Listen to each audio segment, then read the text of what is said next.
My name is Jesse Digem Johnson. My mom and my grandmother named me Digem, and it just carried out with me throughout my music career. So you know what I'm saying? I didn't even have to think of a rap name. It just went with Digem. I'm from Birmingham, Alabama. I'm from the west side of Birmingham. I was born and raised here. You know, my music is real, come from real life experiences and come from, you know, life in general. And then I'm a creator, I'm a very creative person. So it's like when I blend the two of them together, it's like creative, real, exciting music. I didn't choose music, music chose me. At a point of time in my life, I was just looking for something to do. I was probably like 11 or 12 years old. My mom went to the LL Cool J concert and whatever, and my mom I just overheard my mom talking and bragging about what this guy was doing. You know, I just heard her talking about how good the show was, how good he looked and what he was doing and how he was doing it, how he was, you know, performing on stage or whatever. So I just went and asked my uncle, who is she talking about? My uncle let me hear one of his tapes that he had in his car playing, and it was a rap song recorded by LL Cool J.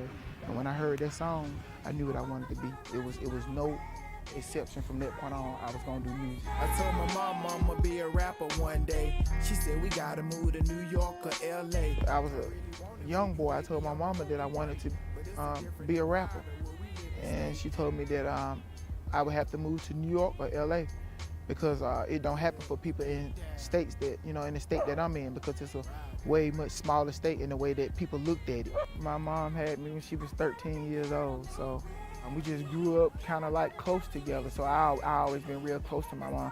She always been like my best friend, my #1 supporter. And it's like always the person that I know for a fact want to see the best of anything about me. You know, she could have easily said it can't happen or you can't do it or think of something else, but she just told me we'll have to move to New York or LA.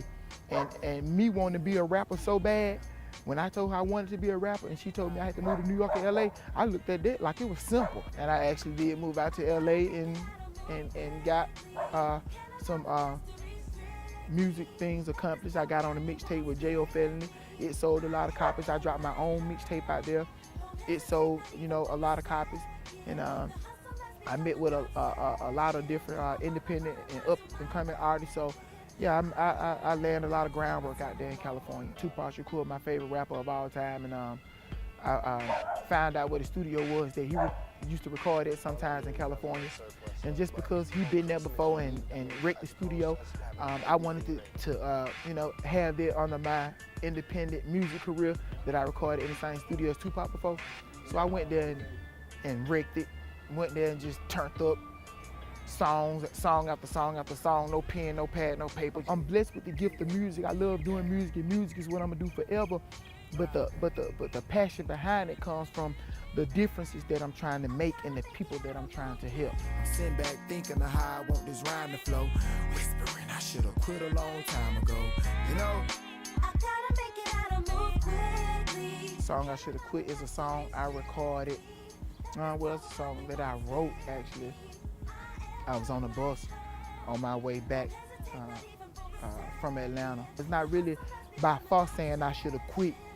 It's just like saying, like, what if you would have quit?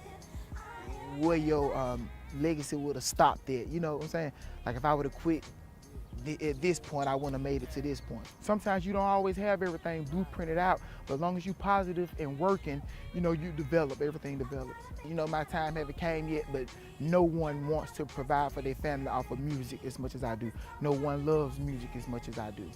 The way that people feel about Birmingham or Alabama or the South in hip hop, I know how people feel about that.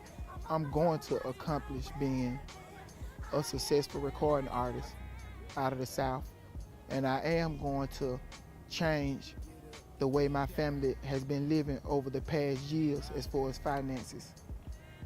That's what I want people to know about me, and that I'm not going nowhere. Like, you're gonna see me forever. I'm trying to make the name Digem reach to Tokyo. I'm sitting back thinking of how I want this rhyme to flow, whispering I should have quit a long time ago. You know,